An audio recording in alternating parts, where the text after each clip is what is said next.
deles. É claro que um determinado período que eles estiverem já em condições, será franqueada a entrada deles. Então, por isso que o médium deve lembrar sempre disso, fazer o seu trabalho dentro da casa espírita. Mas lembrando sempre que nós somos médiums 24 horas por dia. Então, qualquer situação em que o médium se encontre fora da casa espírita, ele pode mentalizar a casa do Frei Fabiano e pedir para que os espíritos que lá trabalham, desculpem, encaminhem essas entidades para lá. E mesmo você pode mentalmente argumentar, olha, nesse momento eu não estou na casa espírita, nesse momento eu estou trabalhando e aqui é o meu local de trabalho.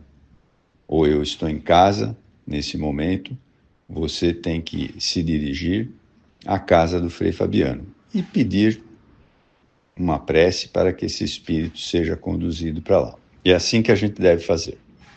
Bom, mas continuando. O primeiro passo para alcançar o controle é procurar alguém com reconhecida experiência e condições para orientar um médium novato. O mais acertado é dirigir-se a uma instituição espírita assim, a fim de ser orientado.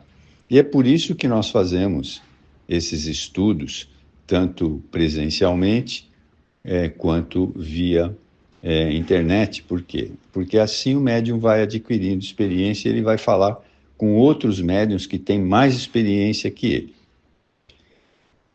Todavia, continuando, existem algumas noções básicas que podem desde já auxiliar você que está lendo estas linhas e que se encontra retratado nessa situação, ou que tem interesse em passá-las para uma pessoa conhecida que está vivenciando tais dificuldades. É fundamental que você se lembre, caro leitor, conforme citamos anteriormente, que a mente é a base da comunicação mediúnica.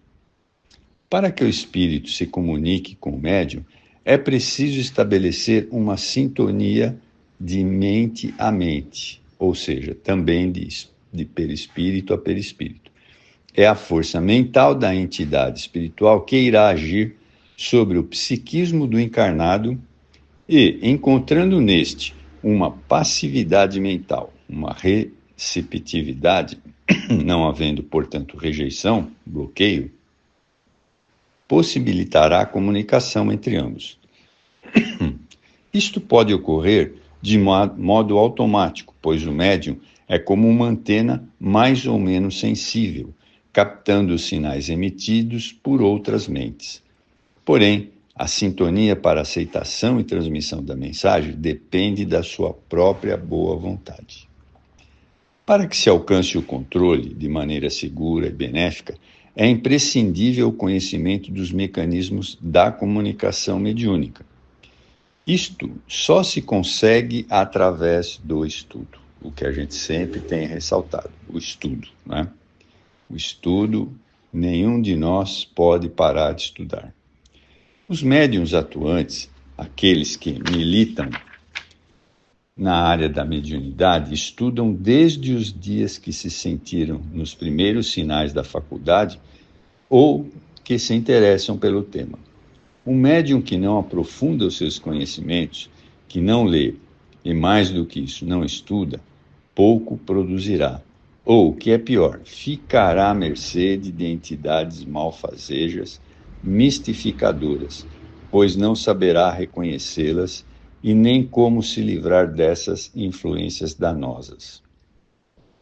Há um conceito antigo e errôneo de que o guia espiritual é que deve direcionar a prática mediúnica e a vida do médium, determinando o que este deve fazer, se deve tomar esta ou aquela decisão, e o que deve falar, tirando-lhe toda a responsabilidade do uso do livre-arbítrio. Bem, nós sabemos que isso é totalmente errado, né?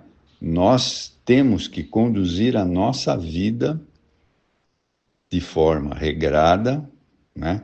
Conforme os ensinamentos e exemplos de Jesus e aquilo que Kardec nos deixou. nunca devemos colocar a responsabilidade da nossa vida na mão de ninguém, nem de espíritos. Nós temos que ter as nossas convicções através do estudo e vivê-las conforme achamos o correto. Mas continuando, isto denota, conforme abordamos no capítulo seguinte, a condição evolutiva daquele que se auto-intitula guia. O que é fora de dúvida é que um mentor espiritual jamais interfere nas atribuições que competem a um encarnado.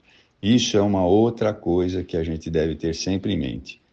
Nenhum espírito de luz vai interferir na nossa vida. Eles respeitam o nosso livre-arbítrio. E isso é uma outra coisa que temos que aprender, a respeitar o livre-arbítrio do outro. Muitas vezes a gente quer, a gente quer ver os nossos parentes ou amigos ou familiares que eles entendam da doutrina espírita, né? Porque achamos que isso é bom para eles, mas temos que lembrar que muitos deles ainda não estão preparados para isso. Então, a primeira regra, respeitar o livre-arbítrio. Claro, sempre devemos dar a nossa opinião quando solicitado, mas sempre respeitar o livre-arbítrio como os espíritos de luz o fazem conosco. Bom, mas continuando. Os bons espíritos aconselham, inspiram, mas não comandam em nenhum e nunca nos obrigam, nós que somos os seus protegidos, a seguirem suas instruções. Uma das coisas que os benfeitores invariavelmente aconselham é o estudo, aliado ao trabalho e à prática da caridade. Lembrando Kardec, fora da caridade não há salvação. O estudo é uma garantia de segurança, quanto mais quando efetuado em grupo, em forma de debate, seminário, aulas participativas, leituras no próprio lar, para o aprofundamento dos temas, conforme falamos, né? É importante ouvir pessoas experientes que tenham condições de transmitir a sua vivência pessoal. A mediunidade é um campo fascinante de aprendizado, e quanto mais se estuda, mais se verifica que muito há ainda a aprender. No exercício, na prática, as experiências são altamente enriquecedoras. E é por isso mesmo que nós temos que estudar, não é? Porque quanto mais estudamos, mais entendemos a doutrina. Mas lembrando que todos nós, todos, sem exceção, somos aprendizes, inclusive eu. Continuando, há uma vastíssima literatura mediúnica psicografada, especialmente por Chico Xavier, Divaldo Franco, Ivone Pereira, Raul Teixeira e tantos outros, né? Que são obras fiéis e embaçadas na codificação de Allan Kardec. Se você não tem o hábito de ler, e se tem preguiça ou não gosta, saiba que isto se verifica porque você ainda não formou o hábito e ainda não descobriu a inesgotável fonte de prazer que uma boa leitura proporciona. Assim, comece com leituras pequenas de alguns trechos. Leia em voz alta, grife as palavras mais significativas do capítulo. Mas veja, sempre acompanhado de um dicionário, porque muitas vezes não entendemos a palavra. Grife as palavras mais significativas do capítulo, preste atenção ao que está lendo, pois o pensamento não está acostumado a ficar preso a um texto e vai fugir a todo momento. Mas não desanime.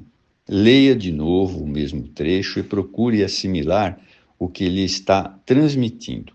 Imagine a situação que o texto está passando, dê asas à sua imaginação, norteando-a para voos mais amplos de espiritualidade em busca do conhecimento universal, do qual ainda somos aprendizes das primeiras letras. Em breve, se você insistir, perseverar, formar o hábito, começará a sentir que a beleza de um texto, a emoção que transmite, o seu significado, como este se encaixa no seu problema, ou responde aos seus questionamentos, mostrando-lhe perspectivas novas, abrindo-lhe as portas da esperança, consolando, fortalecendo, enfim, cumprindo a finalidade com que o autor escreveu, né? Isso aqui resume o que é a doutrina espírita, né? É conhecimento, consolo, né? E isso é muito interessante. Mas continuando, um livro que pode atender a tudo isso e que é a base da doutrina espírita é exatamente o Livro dos Espíritos, de Kardec. E por ser todo ele de perguntas e respostas, facilita a compreensão e desperta e pretende interessar o eleitor. Verifique isto por você mesmo. Voltando à questão do controle, é preciso ressaltar que o médium deve exercer a sua força de vontade, lembrando que é um espírito que tem um corpo físico, o que vale dizer que é o dono do seu corpo e da sua mente e que os comanda, né? Então, portanto, nós temos que aprender a dominar aquilo que o espírito vai dizer, né? Nos colocando sempre à disposição do espírito, como já foi colocado anteriormente, mas sempre verificando o que ele vai dizer, permitindo ele dizer alguma coisa ou não, porque nós somos independentes. Todos nós podemos exercer esse controle sobre o espírito, tá? É uma questão de treinamento. Assim, se você está passando por uma situação semelhante, assuma este comando com determinação. Mas, para que a sua vontade se fortaleça,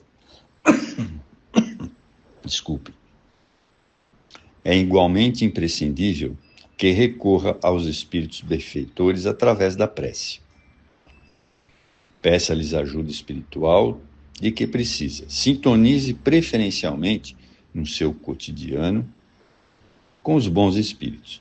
Para isso, cultive pensamentos, conversações e ambientes saudáveis para elevar o seu padrão vibratório, captando então suas preferências e a presença de recursos espirituais que mobilizam em seu favor.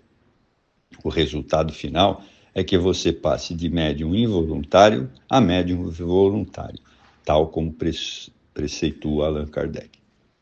Bem, eu espero que vocês tenham gostado desse texto e que ele sirva bastante no seu dia a dia. Muito obrigado.